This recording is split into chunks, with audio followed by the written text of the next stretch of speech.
Good morning साथियों। मैं Avdhesh Kumar Rawat, M Ed third sem, शासकीय अध्यापक शिक्षा महाविद्यालय ग्वालियर।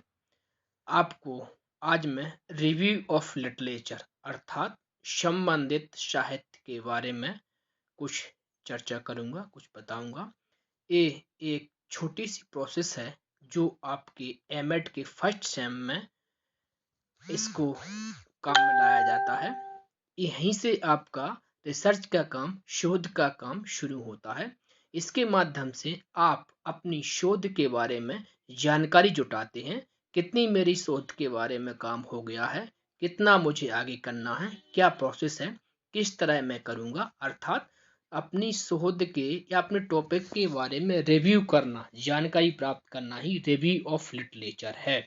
आप जिस विषय पर, जिस टॉपिक पर शोध करने जा रहे हो, उस शोध के बारे में, उस टॉपिक के बारे में जितना हो सके उतना साहित्यिक ज्ञान उसके द्वारा या अपने पिछले व्यक्ति द्वारा कितना काम किया गया है उसके बारे में पूरी जानकारी जुटाना ही रिव्यू ऑफ लिटरेचर है।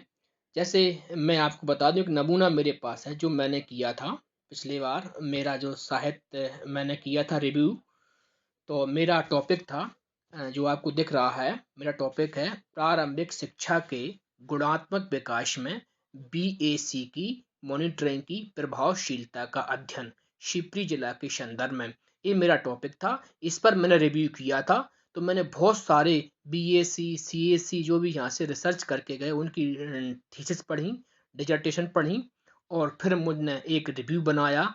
और इस रिव्यू को किस तरह पढ़ना है, किस तरह बनाया जाता है, एक छोटी सी प्रोसेस है। बहुत जल्दी ये काम यदि समझ में आ गया, बहुत जल्दी आप कर पाएंगे।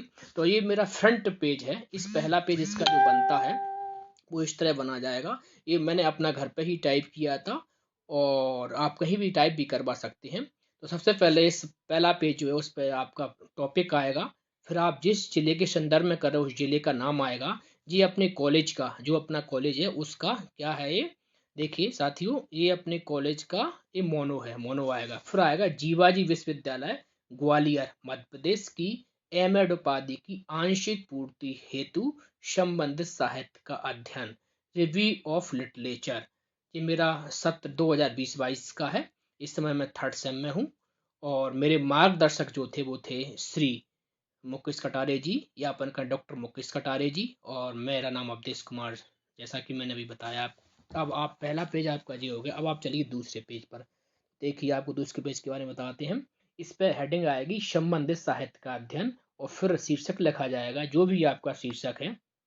जैसे आपका शीर्षक किस जो आपको दिया उस शीर्षक को लिखना है। जैसे मेरा शीर्षक था प्रारंभिक शिक्षा के गुणात्मक विकास में बीएसी की मॉनिटरिंग की प्रभावशीलता का अध्ययन शिवपुरी जिला के संबंध में। अब नंबर 1 पॉइंट में लिखना है आपको भूमिका। तो भूमिका आपने जो पढ़ा है, अपने टॉपिक के बारे में जो भी पढ़ा हुआ है उसके बारे में आपको लिखना है। जैसे मैंने अपनी जो भूमिका बनाई हुई है, मेरी है मनुष्य अन्य सभी जीवधारियों में सबसे ऊपर है। मानव के अपने दिमाग का उपयोग अपनी आने वाली पीढ़ी को आगे बढ़ाने के लिए कार्य में किया जाता है। इस तरह के रिसर्च के बारे में, टॉपिक के बारे में, संबंधित साहित्य के बारे में एक भूमिका लिखना है। भूमिका मतलब कैसे ज्ञान को आगे बढ़ाया जाता है, कैसे रिव्यू किया जाता है, ये इसकी भूमिका है। ये मैं पीडीएफ आपको डाल दूंगा और आप इसमें करते जाइए। अब अगला जी नंबर 1 पॉइंट हो गया भूमिका। दूसरा पॉइंट जो रहेगा संबंधित साहित्य की आवश्यकता एवं महत्व। जैसा कि जो इसमें दिया है, लेकिन हर साल एक क्या है बदल देते हैं हेडिंग। अब की बार आपको जिस तरह से हेडिंग लिखाई हो, किसी भी टीचर्स ने, अपने गुरुओं ने जो आपको लिखवाया होगा क्लासेस में, उन्हीं हेडिंगों को आपको बनाना है। जैसे पर साल हमको पहले बताया गया था कि आपको भूमिका लिखना है। नंबर 2 पर आपको संबंधित साहित्य की आवश्यकता एवं महत्व लिखना है। देखो मैंने लिखा हुआ है संबंधित साहित्य की आवश्यकता एवं महत्व, ये मैंने इस तरह का लिखा हुआ है। अब मेरी जो तीसरी हेडिंग जो थी उसमें इन्होंने नहीं कहा गया था, तो मैंने यहाँ से क्या कर दिया है, यहाँ से अपना काम शुरू कर दिया है। क्या, जिस टॉपिक का जिस भी व्यक्ति को आपको डिजर्टेशन पढ़ोगे या जिस व्यक्ति की थीसिस पढ़ोगे उसको पढ़ना कैसे है। मेन तो अपन को उसकी थीसिस पढ़ना आना चाहिए और या डिजर्टेशन को पढ़ना आना चाहिए। उसमें पढ़ने के लिए कम से कम वो 500 पेज की किताब होती है, उसको आप नहीं पढ़ सकते। लेकिन पढ़ना क्या है, ये जान जाओगे तो आप उसको पढ़ सकते हो, अपना काम आगे निकाल सकते हो। तो कुछ नहीं करना है, आपको जो अपनी लाइब्रेरी में जा करके डिजर्टेशन का पार्ट खोलना है, उसमें देखना है उस व्यक्ति का नाम जिसने डिजर्टेशन बनाई है, उस व्यक्ति का सन, किस सन में उसने बनाई है, एक तो ये देखना है। ये अपनी कॉपी में नोट कर लेना, उस व्यक्ति का नाम करके लाना वहाँ से लाइब्रेरी से नोट, और किस सन में उसने की है, और सभी की उसमें जीवाजी विश्वविद्यालय वाली हो तो जीवाजी विश्वविद्यालय का नाम आएगा। फिर उसके देखना उद्देश्य, उद्देश्य लिख लेना आप पूरे, फिर उसकी परिकल्पना लिख लेना, फिर उसके निष्कर्ष लिख लेना। इस तरह के आपको 10 या 15 डिजर्टेशन को पढ़ना है, अपने उससे संबंधित, अपने टॉपिक से संबंधित। एज ए टॉपिक नहीं मिलेगा आपको, उससे संबंधित मिलेगा, और कुछ टॉपिक मिल भी जाते हैं। तो आपको 15 या 10 लोगों को करके लाना है, उसमें से कुछ कम आप अपने गाइड के अनुसार, जो आपका गाइड कहता है उसके अकॉर्डिंग बनाना है। कुछ गाइड अलग अलग टाइप में इनको लिखवाते हैं, कुछ गाइड केवल उद्देश्य ही लिखवाते हैं, कुछ गाइड केवल निष्कर्ष लिखवाते हैं, कुछ गाइड ऐसे हैं जो उद्देश्य भी लिखवाते हैं, परिकल्पनाएं भी लिखवाते हैं और निष्कर्ष भी लिखवाते हैं। जैसे मेरे कटारे सर जो थे, मेरे गुरु जो थे, उन्होंने मुझसे सारा कुछ लिखवाया, जिससे मेरे ज्ञान में वृद्धि हुई थी। उन्होंने उस उद्देश्य भी लिखवाए थे डिजर्टेशन के, जो उसमें लिखे हैं। अपन को अपने मन से नहीं बनाना, उस जो डिजर्टेशन में जिस व्यक्ति ने रिसर्च की उसके जो उद्देश्य लिखे उनको लिखना है, उनकी परिकल्पनाएं या हाइपोथेसिस लिखना है, और फिर उनके निष्कर्ष भी लिखना। देखिए मैं आपको बता देता हूँ। देखिए ए मेरा यहाँ से ए चलते हैं आगे, कहाँ से मैं लिखना, ये है। जैसे नंबर 1 पे मेरा ये था, नंबर 1 पे मैंने जिसको लिखा उस व्यक्ति का नाम है तो देखिए यहाँ से मैंने किया है, उसके उद्देश्य लिख लिए। चलो मैंने कुछ इसको जो पीडीएफ बनाई उसमें एक पेज मेरा छूट गया, अगले पेज से अपन देखते हैं। नंबर 2 पे मैंने जो लिया वो क्लियर आया है, उसको देखते हैं। नंबर 2 देखिए, नंबर 2 पे मैंने लिखा है, लिखने का तरीका भी देख लीजिए कैसे आपको लिखना है। इसमें सबसे पहले उसका सरनेम आता है, सरनेम देखो, गुप्ता श्रीमती चंद्र कुमारी, गुप्ता श्रीमती चंद्र कुमारी। कब की इसने रिसर्च? 2009 में की है। क्या है? लघु शोध प्रबंध जीवाजी विश्वविद्यालय ग्वालियर। तो जब भी किसी व्यक्ति को पढ़ना है उसमें से, इसमें डिजर्टेशन में, तो इस तरह आपको लिख लेना उसका नाम, वर्ष, और लघु शोध प्रबंध जीवाजी विश्वविद्यालय ग्वालियर। फिर उसका शीर्षक लिखना है, उसका शीर्षक पहले ही पेज पे ऊपर मिल जाता है। शीर्षक देखो, इस व्यक्ति का, जैसे चंद्र कुमारी जी का मैंने देखा, इनका शीर्षक क्या था?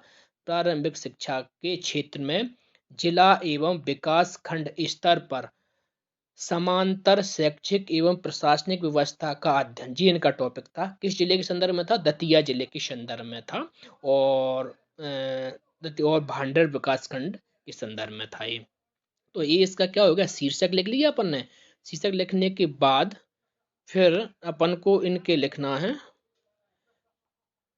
हाँ, ये मेरी जो पीडीएफ जो है इसमें एक पेज आगे पीछे हो गया है। तो उसके बाद उनका शीर्षक लिखने के बाद उनके उद्देश्य लिखना है, उद्देश्य लिखने के बाद फिर उनकी परिकल्पना लिखना है, परिकल्पनाएं जो भी उसमें लिखी हूँ, परिकल्पना लिखने के बाद फिर निष्कर्ष लिखना है।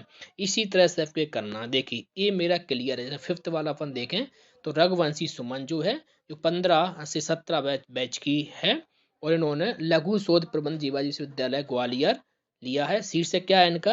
प्रारंभिक शिक्षा की अकादमिक गुणवत्ता बढ़ाने में शाला प्रबंधन समिति का अध्ययन। देखो मेरे टॉपिक से मिलता जुलता। मेरा क्या है? प्रारंभिक शिक्षा के गुणात्मक विकास में बीएसी की प्रभावशीलता का अध्ययन। ये क्या है? प्रारंभिक शिक्षा की अकादमिक गुणवत्ता, माने कुछ मिल रहा है थोड़ा बहुत मेरे टॉपिक से। ऐसे ही आपको देखना है, आपके टॉपिक से कुछ मिलना चाहिए। देखिए मैंने, देखो इसका क्या पहले कैसे स्टार्ट किया है। नंबर 5 पे रघुवंशी सुमन, उसकी संडाली है, और लघु शोध प्रबंध जीवाजी विश्वविद्यालय ग्वालियर, ये सब में ही आएगा। आपको केवल जीवाजी के ही लेना, अदर के नहीं लेना है। नेट से कई लोग अदर के भी कर देते हैं, दिक्कत आती बाद में, कॉलेज वाले दिक्कत करते हैं। जीवाजी वाले ज़्यादा बेटर रहते हैं, जीवाजी के आप ले लेना। उनका शीर्षक लिखो। देखो मैंने इनके उद्देश्य उसी में देखे हुए, उनके डिजर्टेशन में जो उद्देश्य लिखे हुए थे वे लिखे हैं उद्देश्य। ये उद्देश्य ले लिए मैंने। 4-5 उद्देश्य, कई लोगों के बहुत ज़्यादा भी लिखे होते हैं, लेकिन आप 3-4-5, आपको जो जितनी भी डिजर्टेशन रखी है अपनी लाइब्रेरी में, उसमें 3-4, 3 से ज़्यादा नहीं मिलेंगे, 4 भी हो सकते, 5, लेकिन 5 से ज़्यादा किसी के होंगे नहीं, क्योंकि जितनी भी है ये सब रिसर्च नहीं है, ये है लघु शोध। लघु शोध है ये, इसलिए ये इनमें आपको कम 3 ही उद्देश्य पर्याप्त होते हैं। फिर ये मैंने परिकल्पना लिखी। परिकल्पना भी 3 ही होंगी, किसी में 4-5 होंगी, जो आपको लिख लेना है। फिर देखिए ये मैंने निष्कर्ष लिखे हुए हैं। तो अब जी अगले व्यक्ति का आएगा, जी क्या आएगा, मौर्य, श्रीमती रचना मौर्य। ये लघु शोध प्रबंध जीवाजी विद्यालय ग्वालियर, और इनका टॉपिक क्या था, विद्यालयों की अकादमिक अनुवीक्षण से कक्षा शिक्षण की पढ़ने वाले प्रभाव का था। देखिए मेरा क्या था, मॉनिटरिंग, ये क्या है, अन्वेक्षण, माने मिल रहा है, अनुवीक्षण मिल रहा है, अकादमिक अन्वेक्षण मिल रहा है, अकादमिक मॉनिटरिंग तो मिल रहा है मेरे से। तो इनका मैंने नाम लिखा, वर्ष लिखी, और फिर इनका शीर्षक लिखा, फिर उसके बाद उद्देश्य लिखे। जी आपको एक रफ कॉपी में लिखना है, रफ कॉपी में लिखने के बाद अपनी गाइड से चेक करवाना, उसके बाद ये टाइप करने के लिए आपको डालना पड़ेगा। इस तरह आप 10 लोगों के या 15 लोगों के आप लिख लोगे, फिर चेक करा लोगे, कुछ गाइड उसमें से कम करवा देंगे उनमें से, या कुछ बोलेंगे इसको हटा दो, ये आप संबंधित नहीं है। फिर आपका क्लियर फेयर होने के बाद आपको ये टाइप करवाना दिशा वाले, कहीं भी आप जिसको जहां आपकी मर्जी पर, या खुद कर सकते हो। मैंने अपना तो सारा घर पे भी किया था और दिशा वाले से भी करवाया था, मैंने दोनों काम किया था। तो मैंने ज़्यादातर अपना घर पे काम किया कंप्यूटर के माध्यम से। तो देखो ये परिकल्पना लिख ली। अब आप आइए, आपको दिखाते, देखिए जी अगला व्यक्ति जी फिर आ गया, कुशवाहा धीरेन्द्र सिंह, 2009, एमएड लघु शोध प्रबंध जीवाजी विश्वविद्यालय ग्वालियर। फिर उनका मैंने क्या लिखा, शीर्षक लिखा, इनके उद्देश्य लिखे, परिकल्पना लिखी, परिकल्पना लिखने के बाद निष्कर्ष लिखे। मतलब आपको लिखना क्या है या क्या पढ़ना है वो मैंने आपको बता दिया। आपका रिव्यू ऑफ लिटरेचर आराम से हो जाएगा। आपको डिजर्टेशन में सबसे पहले उस व्यक्ति का नाम जो रिसर्च कर रहा है, उसका नाम, किस सन में किया वो, उसका शीर्षक, उसके उद्देश्य, उसकी परिकल्पना है, उसके निष्कर्ष, ये लिखना है आपको। 10 लोग से ले ली, 10 ज़्यादातर मोस्टली 10 लोग हो जाते हैं, लेकिन 10-15 आप कर लोगे तो जो आप रिजेक्ट होंगे उनमें से आपका 10 की संख्या आ जाएगी आपकी। कई लोग कुछ भी करवाए, जैसे आपकी गाइड हो सकता है 5 लिखवाएं, 7 लिखवाएं, 8 लिखवाएं। तो आपको इस तरह एक रफ कॉपी में लिख के लाइब्रेरी से ले आना है और इसको बस टाइप करवा लेना है। जब गाइड आपका इसको क्लीन चिट देने के बाद करवाना है, गाइड इसको बोल दे हाँ टाइप करवा, जब आप करवाना, बार बार आप टाइप करवाने के परेशान मत होना, एक बार उसे क्लीन चिट ले लेना है कि सर ये सही है क्या, मैं करवा लूँ।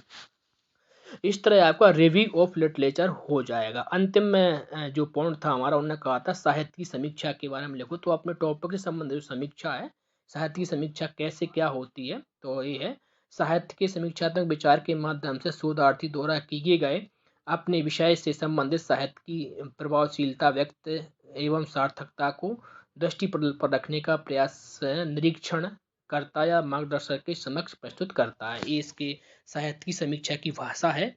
ये मेरे टॉपिक संबंधित है, इसलिए मैंने अपने सबको अपने टॉपिक संबंधित भाषा लिखना है। तो इस तरह आपका रिव्यू ऑफ लिटरेचर हो जाएगा। ये 5 मिनट का वीडियो आपको बहुत ही बढ़िया काम देने वाला है।